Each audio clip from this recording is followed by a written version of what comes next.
काल एक घृणास्पद प्रकार घडला। ते हॉस्पिटल फोडण्याचं काम काही नालायक लोकांनी या ठिकाणी केलेलं आहे। त्याचा मी सर्वप्रथम तीव्र निषेध करतो।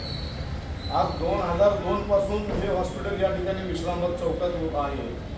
मी साधारण 2007-08 पासून डॉक्टर साहेबांना ओळखतो। अनेक स्तरातून डॉक्टरांकडे संपूर्ण जिल्ह्यातून नाही तर कर्नाटकातून सुद्धा त्यांच्याकडे पेशंट येत असतात। आजपर्यंत त्यांच्या बाबतीत कुठली एकही तक्रार, आम्ही गेले 22 वर्ष सामाजिक क्षेत्रामध्ये काम करतो, एकही तक्रार त्यांच्या बाबतीत आलेली नाही। आणि असं असताना काहीतरी चुकीचा विषय घेऊन या हॉस्पिटलमध्ये येऊन मोडतोड करणं, त्याचबरोबर आमच्या महिला परिचारिका या ठिकाणी त्यांच्यावरती हात उचलणं, हे अतिशय निंदनीय प्रकार या ठिकाणी घडला आहे। या घटनेचा मी निषेध व्यक्त करतो। त्याचबरोबर संपूर्ण भारतातले आपल्या देशातील असलेले जे डॉक्टर आहेत त्यांना आपण देव मानतो। ज्या मरणाच्या दाढेत गेलेल्या पेशंटला ते वाचवायचं काम करतात, निष्ठुरपणे ते काम करत असतात। काही डॉक्टरांच्या बाबतीत तक्रारी असतात, मात्र त्याच्या बाबतीत सुद्धा रीतसर तक्रार करून त्या प्रशासनाकडे, आमच्या सांगली किंवा महाराष्ट्रातले जे अधीक्षक आहेत त्याबरोबर आरोग्यमंत्री यांच्याकडे तक्रार करून रीतसर त्यांच्यावरती कारवाई व्हायला पाहिजे।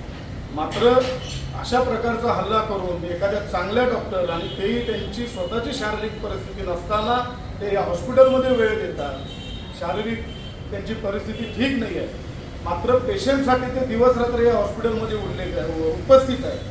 आणि अशा डॉक्टरांच्यावरती, या हॉस्पिटलवरती आणि या परिचारिकांवरती जर हल्ला होत असेल त्याचा मी निषेध तर करतोच, मात्र संपूर्ण सांगली जिल्ह्यामध्ये मी आमच्या डॉक्टर बंधूंना, सगळ्या बांधवांना आवाहन करतो की असा जर प्रकार कोणाच्या बाबतीत होत असेल, कोणाला जर ब्लॅकमेलिंग केलं जात असेल, धमक्या दिल्या जात असतील, तर श्री शिवप्रतिष्ठान युवा हिंदुस्थानच्या आमच्या कोणत्याही सहकार्याला संपर्क करा।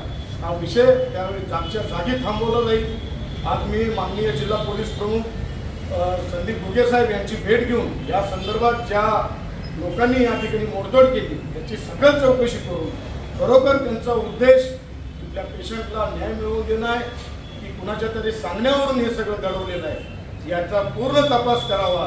आणि जे आरोपी अजून सुद्धा पडद्यावर आलेले नाहीत यांना सुद्धा शोधून त्यांच्यावरती कारवाई करावी अशी मी त्यांच्याकडे मागणी करणार आहे।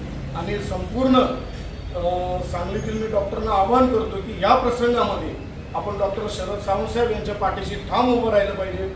आम्ही सुद्धा श्री शिवप्रतिष्ठान युवा हिंदुस्थान म्हणून आप डॉक्टरांच्या पाठीशी ठाम उभं राहिलोय आज आम्ही हॉस्पिटलमध्ये। आणि आम्ही त्यांना पूर्ण आश्वासन देतो की इथून पुढे कुठलाही प्रकार असा जर घडत असेल आम्हाला संपर्क करा। पोलीस तर इथं आहेतच, कर्तव्यदक्ष पोलीस विश्रामबागचे पोलीस निरीक्षक आहेत, ते चांगल्या पद्धतीनं काम करतात, SP साहेब आहेत, आणि त्याचबरोबर आम्ही सुद्धा आपल्यासाठी 24 तास उपलब्ध राहू एवढं आपल्याला मी आश्वासन